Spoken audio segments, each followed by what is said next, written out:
I'm author Sarah A. Chrisman. And I'm Gabriel Chrisman. And today we are issuing a call to action to make reading visible again. Yes, this is something where, especially as a librarian, I'm always paying attention to this and thinking about it. And I've noticed that books have really fallen out of the public eye, especially books being actively read. You really rarely see anyone carrying a book around and reading it in public these days. You don't see as many bookshelves, bookcases in homes that are well stocked with books.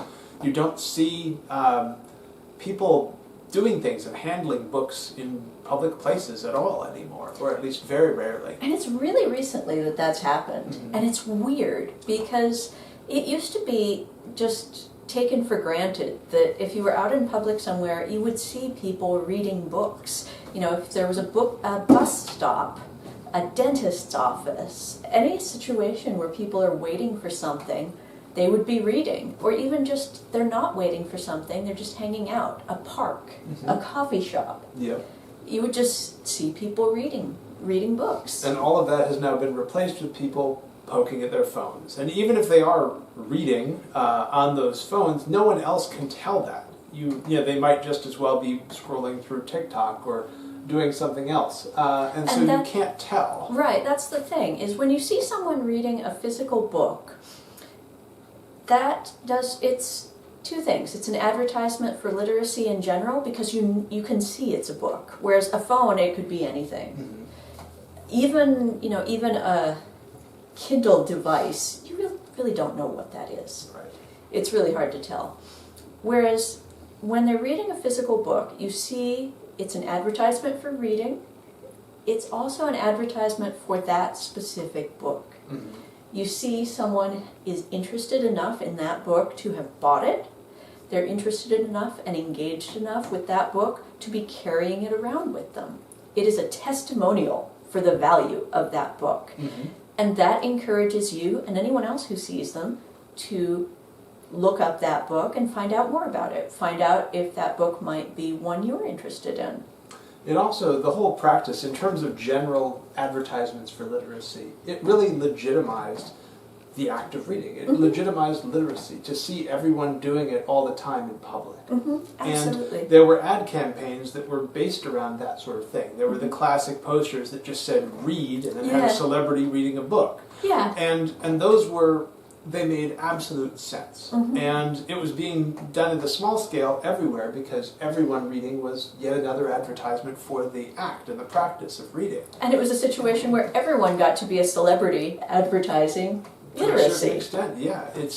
And now it's absolutely the exception. I could probably count on one hand the number of people I've seen reading physical books in public places. You work at a college. And I work at a college. But I mean, in the last 6 months, that's disgraceful. That is disgraceful, but it is true.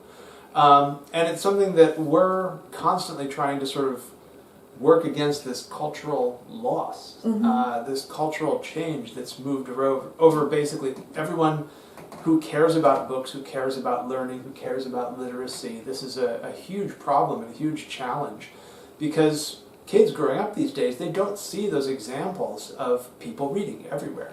It doesn't seem like to them they're a normal activity that they're used to. It seems like something that's exceptional or rare. Yeah, and that's not the impression that we want them to take away. And if you are from one of those younger generations, and I mean, don't necessarily believe us, all you have to do is find a movie from the 1980s, not a movie about the 1980s that's, written now. Like, that was the only problem with Stranger Things. There weren't enough books in the background. That is true. That was the one anachronism. Well, there were a couple others, but find a movie from the 1980s or before, any period leading up to. And just pay attention to the background characters and such. Look for people reading in public places. Look for bookshelves and bookcases all over the place. Especially the bookshelves and bookcases because they're everywhere in people's homes. And they're there because that's how things used to be. You used to go into people's homes and you would just see bookshelves. Whereas now when people come into our home, they look around and they say, wow, you've got so many books. It's like, well, it's not that many. And it's not that many. I mean, I worked at libraries. That's a lot of books. Right. What we have here is a minor collection. Right. And so it's, you know, it's definitely interesting to see how all of that has shifted, though. People, even if they have a few books, it's usually just a few. Right. And we're not talking about books as props. Even though I called out the movie situation. Right. We're not telling people to just have books that they don't read and that they just stick out as props. Right. Because I really hate that. I thought it was rather horrifying when you when you started at a library and the previous librarian had used books to set up a miniature golf course in the library. That was a little bit distressing. He used the books as the... what was it? Was it to keep the balls in the golf course, or what was it? Yeah, it was just surrounding the putting green, basically. You had piles of books that were there just to keep the golf ball on the green. Yeah, and there are so many things wrong with that. Mm-hmm. There are so many things wrong with that. Yeah. First and foremost, that books have a function. They have a function of imparting information. They have a higher calling. They have a higher calling. Mm-hmm. Yes, yes. They should be treated with respect. Right. And understood for what they are. Making a putting green out of books or doing something, comparably trivial with them is a bit like, I don't know, if someone with a PhD in astrophysics happened to move in next door. And you went over and you offered him a job at McDonald's. It's not appropriate. It's not appropriate. Now, something else I did want to bring up is something that librarians call collection maintenance. Mm-hmm. So, why don't you're the archivist, why don't you explain about collection maintenance and what that is? So, I mean, collection maintenance it's a thing. It means that we have to look at our collection as a useful collection of books that are intended to fulfill whatever the particular function of that library is. I work at a college library. Its real function is to help educate the students and provide them with resources for their research and everything else. And that means that occasionally we go through the collection and we try to work out, do these books still fulfill that role? Are they still providing useful service? Or we have limited space. Should we replace these books with other ones? Do we need to redirect the collection maybe in directions of there's new research in these areas, there's an entirely new field now? And everyone does collection maintenance on their own collection, because if you're an individual who has even one book in your possession that you own, you have a collection. You have a collection. Yes. And you should be proud of that collection. And if you have a very small apartment or very limited space, you will have to do collection maintenance from time to time. On a regular basis. On a regular basis. The smaller your space, the more regular your collection maintenance. Because if you live in an apartment the size of the one I lived in Japan, which was tiny, honestly, the stray cats who live in our barn have like 4 times as much space as I had in that Japanese apartment. But if you've only got room for 6 books, then you very carefully have to make sure you're choosing and updating your preferences as to what those 6 books should be. Right, and that's a good thing, and that's appropriate. And you may decide that one of these books is always going to be your very favorite book, and that slot is taken, and you're never going to get rid of it. Right. And then you're just maybe going to cycle some of the others in and out. It may be that you decide that it's more important for you to have new books all the time, and then you'll cycle through those books and replace all of them with new books periodically. And that is part of having a healthy, ongoing relationship with the written word. That is very healthy, and we absolutely support that. Yes. Now, I bring it up because I want to distinguish it from the I've got a bunch of books to get rid of phenomenon. This is the phenomenon that we've both been in this situation, where a librarian has been sitting all day long in an empty library.